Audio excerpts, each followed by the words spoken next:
The Prince, the Pyramid of Power and the Families that Rule the Earth. Introduction/Preface. Overview of the global pyramid of power, the dynasties at the top, and the framework of the book. Section 1. The Theater of Politics. Most journalists analyze only the visible layers of power, stopping short of naming the real architects. Elections, parties, and leaders appear as independent forces, but they are theater. Citizens are the audience, applauding or jeering, while the directors remain hidden, counting their profits. Nations are barns, citizens are the herd, and leaders are the farmhands. Section 2. The Families Behind the Curtain.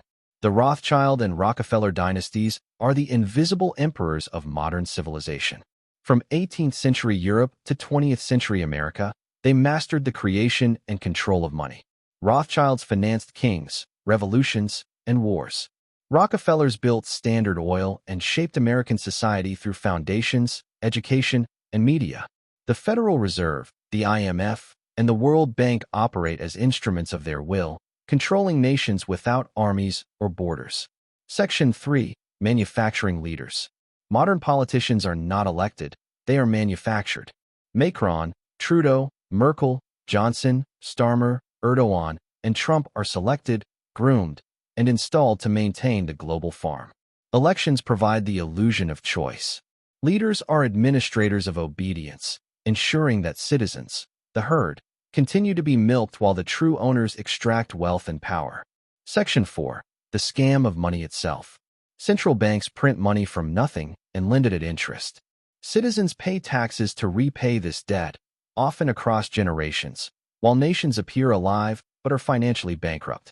Bailouts, inflation, and interest payments funnel wealth to private dynasties. Like administering oxygen to a dead patient, governments maintain the illusion of vitality while the backbone of sovereignty is hollowed out. Section 5.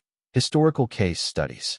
History reveals the repeated use of debt and financial collapse to control populations. Weimar Germany. Hyperinflation and reparations made the population malleable, paving the way for extremism. Bretton Woods. Global institutions centralized financial control under private dynasties. Global South. Structural adjustment programs ensured perpetual debt and resource extraction. Eurozone crisis. Greece exemplified the life support model, with citizens paying for banks while national bankruptcy was masked. Section 6. The United States as model colony. The U.S. is a sophisticated colony of finance. The Federal Reserve, a private institution, controls money creation. Presidents and politicians, from Bush to Biden and Trump, serve as frontmen. Americans, like citizens worldwide, are collateral for private debt. The U.S. exports this model globally, enforcing debt slavery abroad while perpetuating it at home. Section 7. The EU and China, two faces of the same empire. The EU and China appear opposed, but both operate under the same invisible hand. The EU, structured by Rothschild interests, enforces obedience via Brussels, the ECB, and the euro. China's rise depends on borrowing, foreign investment, and global capital markets controlled by the same dynasties. Trade wars, sanctions, and ideological differences are theater. Wealth flows upward to the same owners. Section 8. The Future of Enslavement. Central bank digital currencies, CBDCs, digital surveillance, and the end of cash will tighten control further. Every transaction will be monitored, every account trackable, and compliance enforceable. Debt, interest, and surveillance combine to bind citizens across generations, creating an inescapable system of obedience. The pyramid is complete. Nations appear sovereign, leaders independent, but the farm has never been more tightly managed. Section 9.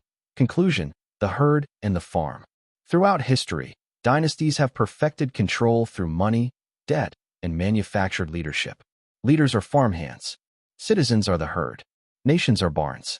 And at the apex sit the Rothschilds, Rockefellers, and their networks, invisible, untouchable, and in ultimate control. Sovereignty is illusion. Freedom is theater. Debt is the leash that binds us all. To see the world clearly is to recognize the farm for what it is, a meticulously engineered system designed to extract wealth, maintain obedience, and perpetuate the power of those at the top.